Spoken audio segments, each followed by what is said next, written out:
Hey guys, Crewman here. I wanted to do another 4090 talking head video.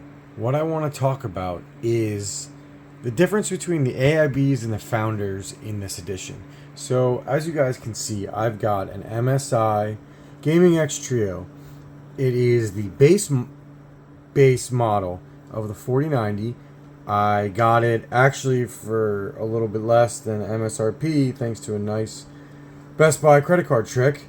But regardless of that, I want to talk about the myth of the AIBs and the founders in this edition. So originally, the 4090 was supposed to have a TDP of 600 watts, as you can see in some of these leaks from WCCF Tech, and there was one from Graphics Cards too. I'm just scrolling down to show you some of these original leaks. And how I understand it, please correct me if I'm wrong, that the original, like I said, the original TDP was designed to be 600 watts. And by the time NVIDIA changed that and scaled back to 400 watts, these chunky, giant coolers were already designed and it was too late to go back.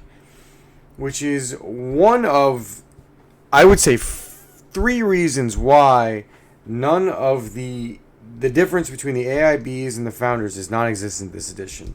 So to recap, the first one is that every one of these has giant coolers, like giant coolers. So I'm looking at my PC right now. I have fan speed at 50%, and I just got done playing Overwatch 2, and my 4090 is 30 Celsius, which is crazy. I have some Noctua fans in here, and when they were running full blast before, it was literally at 20C in standby, which is absurd and totally unneeded. So here we have a video from Gamer Test. I'll put a link to it in the comments below. Definitely using his data, and I appreciate it. But looking at the overclocks and the base clocks, this is reason number 2 that they're all the same. Overclocking this thing does nothing. NVIDIA is running this so far to the red with the base of 450 watts that you don't need to overclock it. So buying an overclocked model, as YouTubers like Tech Yes City, who's one of my favorites, J2 and Linus have all said, there's literally no difference between overclocking these and non-overclocking these. So, you know, there's no difference. So a Strix and a Founders, in terms of actual gameplay, is basically the same. I mean, I don't know what these two models are right here, but if you look at them, there's no difference. Like I said, I have an MSI base model, Gaming X Trio, and I've seen my FPS compared to a 4090 Strix, which is upwards of about $600 more with MSRP. There is no difference. So reason number 2 is they're already basically overclocked. I mean, I get people want time spy scores, they want Port Royal scores, and that's fine. The third and final reason for me, which is why I think they're all basically the same, from this site called Sportskeeda. I just googled a site with all the different AIBs and the founders so that I could just show them to you for this video. Link down below. Let's start off with the founders. The founders is very uninspiring. I'm going to be honest with you. I was a huge 3090, 3090 Ti, 3080 founders fan. They reused the founders cooler. I was a little disappointed. I mean, it's good. It's MSRP, so an MSRP 4090 is an MSRP 4090, especially at Best Buy with their credit card discount and their return policy. You can't beat it. It's one of the best. The cooling's good. Everything's great. You know, as Gamers Nexus, Jay's 2 cents, Linus have all said, eventually NVIDIA's plan is probably to get rid of the AIBs. But, like, this time around, I don't really think the founders is the all-end-all. So let's keep going. Let's look at the Strix. The Strix looks really cool, but it costs, you know, a lot more than, I mean, it costs $2,000. So it's very hard to justify the cost of the Strix when it's like 1% faster. So let's move on from the Strix. The MSI Supreme. So one of the cards that is different that I honestly was not sure if I was going to buy. It was the one card I was willing to pay over MSRP for because it was water cooled. But then I realized that, my case, as you guys have seen in the beginning of this video, is big enough to hold an air cooled 4090, and I didn't want to mess with it. But, if you can only put a 2-slot card in your case, this one might be the way to go. The Gigabyte one, it looks, it's huge. Along with the Asus, my only gripe is it's, as you can see here, the IO shield's only 2 slots, and this thing is big. So I think you kind of need a larger IO shield, but that's just me.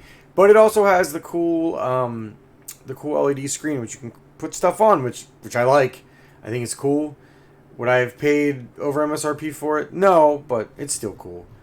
The Gigabyte MSRP one looked fine, had a good cooler. Like I said, as I pointed out with the coolers, they're all fine. They're all huge, so they're good.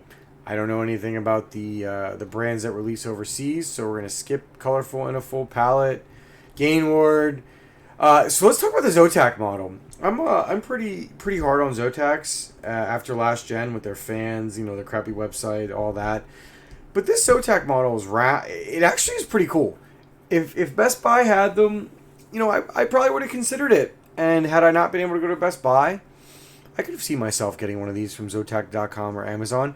I really, really like how it's rounded, and it looks like it's got a high build quality. And I like it.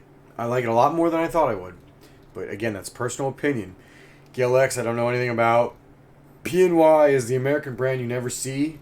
The only one that's not shown here is the Asus Tough and the MSI cards. I've got the MSI card, which you've already seen in my PC. I love it. I think the Supreme is better quality than the Gaming X Trio, but I would prefer the Gaming X Trio. It comes with a bracket. It's big. It's got great thermals and, the LEDs or whatever, but a 4090 is a 4090 is a 4090. Now, the Tough model, which, let me see if I can find it. 4090 Tough. I'm going to go to Asus.com for this one. It's great. I love it. I would have used it. I would have bought the Tough if Best Buy had it. It was my original card of choice. It's beautiful. Asus has good brand. They're good quality. So, I would have absolutely bought that one. But like I said, the one I ended up with, sorry for the typing, for the MXI Gaming Trio 4090. Can't type either, but I think it's nice. And the biggest thing that sold me on it is the 3-slot IO. I'm telling you, it makes a huge difference, and that was my one complaint about the Tough, was it was only 2-slot. It sounds like I'm trying to justify the fact that I got an MSI. No, I'm trying to dispel the myth for this generation. Now, last generation, there was definitely differences, but for this generation, I'm telling you guys, it doesn't matter. If you can get an MSRP card from a retailer you trust, just get it. Nothing. There's no MSI. There's no AIB bias this time. They're all the same. So, thanks for hearing this Talking Head video. Please like and subscribe. I know you guys are enjoying my 4090 content, so I'll try to bring some more. Recruitman out.